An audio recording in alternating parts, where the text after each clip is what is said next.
Welcome to lesson 4.2 on common factoring. In this lesson, what we're going to be doing is trying to find what's known as the greatest common factor, something that's common to all the terms we're looking at that we can pull out of them. So we've got some examples here. These ones are a little bit more complex. We're going to start at the basics.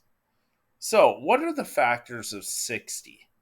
And when we're thinking about the factors of 60, one thing I like to do is, and it's good practice for what's coming up, is I like to say, what two numbers multiply together that can give me 60? Well, let's start at the bottom. There's 1 times 60. Well, there's 2 times 30. 3 times 20. All these will give me 60. Let's keep going here. 4 times, whoops, 15. I can do 5 times 12. And I can do 6 times 10. And unfortunately, 7, 8, and 9 don't work. And then we're back here to 10. So all the factors of 60, 1, 60, 2, 30, 3, 20, 4, 15, 5, 12, and 6, 10. Really, these are all the numbers that we can divide 60 into and get a whole number. So 60 divided by 60 is 1, 60 divided by 30 is 2, so on and so forth. We want to get a whole number, so no decimals.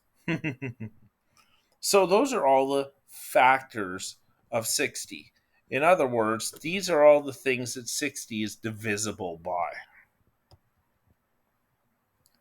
So expanding and factoring, we're going to hear those terms a lot.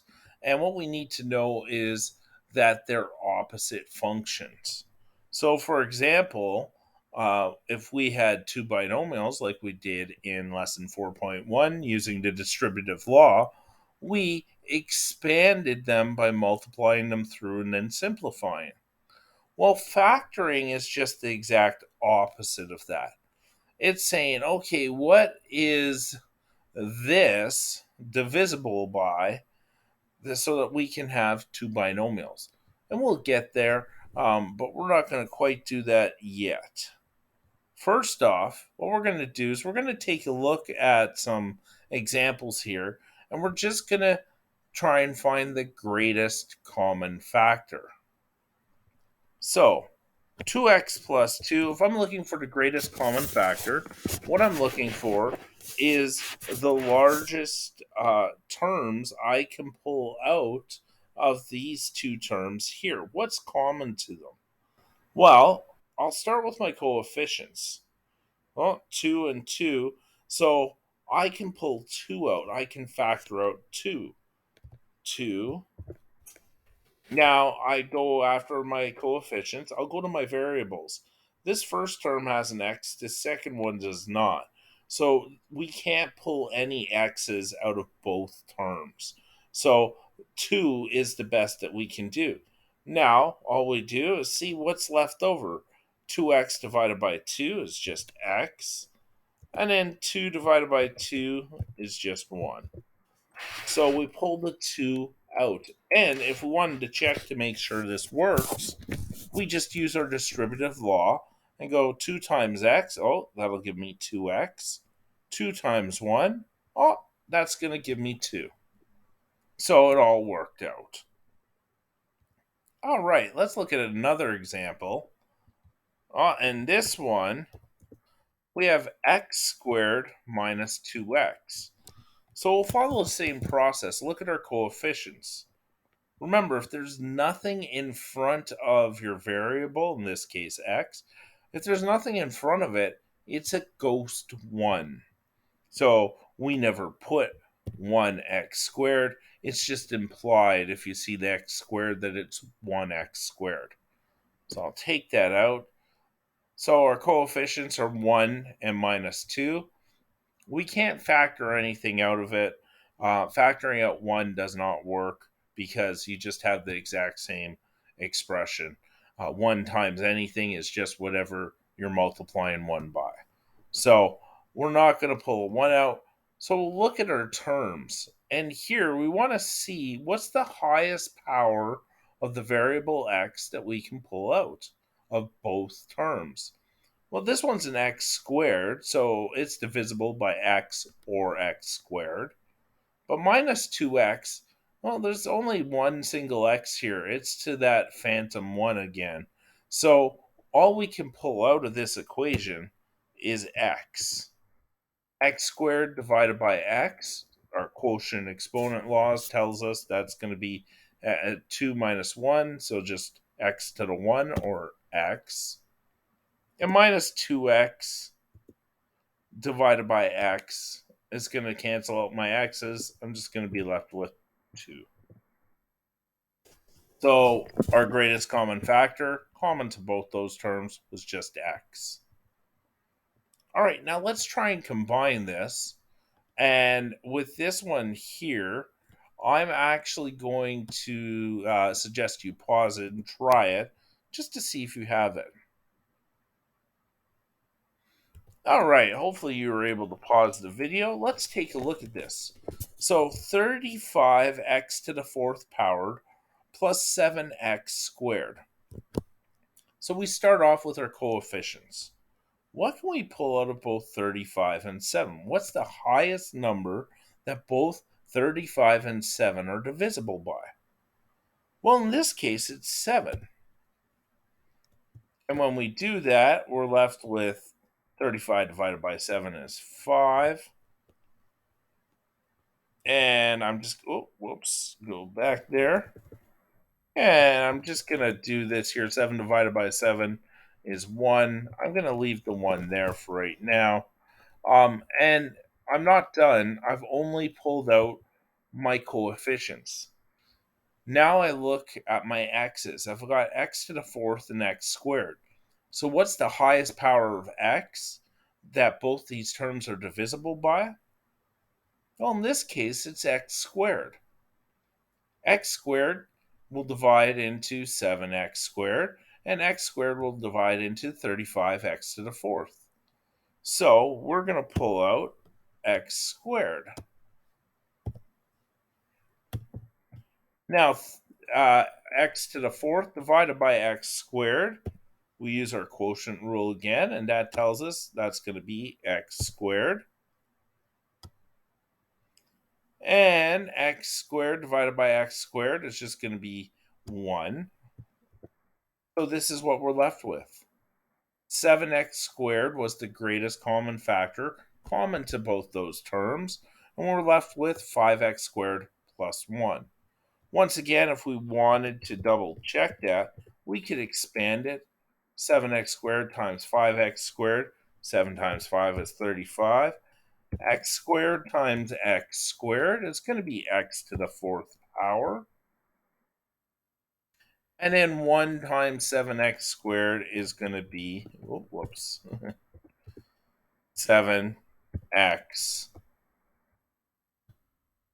squared. So we can see that it works. All right. One more that we're going to do, and this one's a complicated looking one. It's a trinomial. It's got 2 different variables in it. Even though it looks really intimidating, just take it one term at a time. So the first thing we're going to do, what is a common divisible or divisor to all 3 of these coefficients? 15 minus 10, 25. I want the greatest common factor of that. And in this case, it's actually going to be 5. All right, now I'm going to my m's. What's the highest power m I can take out of all of these terms? I have m cubed, m squared, and m squared. So it's going to be m squared. I can pull all those or m squared of all three of those terms, and then finally I'm going to look at my n. I have n squared, n cubed, and n. So the highest power I can take is n, or n to the power of 1. So that's my greatest common factor. And now I just go back. 15 divided by 5 is 3. M cubed divided by m squared. Use our quotient law. 3 minus 2 is just going to leave us with m. And n squared divided by n. Use the quotient law again. 2 minus 1 is just going to be 1. So we'll just leave it like that.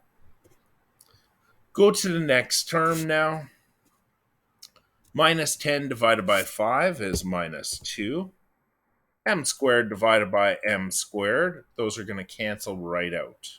And n cubed divided by n is going to be n squared. Almost there. One more term to go. 25 divided by 5 is going to be 5. M squared divided by m squared. My m squareds are going to cancel out. And n divided by n, those are going to cancel out as well. So I'm just left with 5 there. And once again, if we wanted to double check that, we could just multiply it through.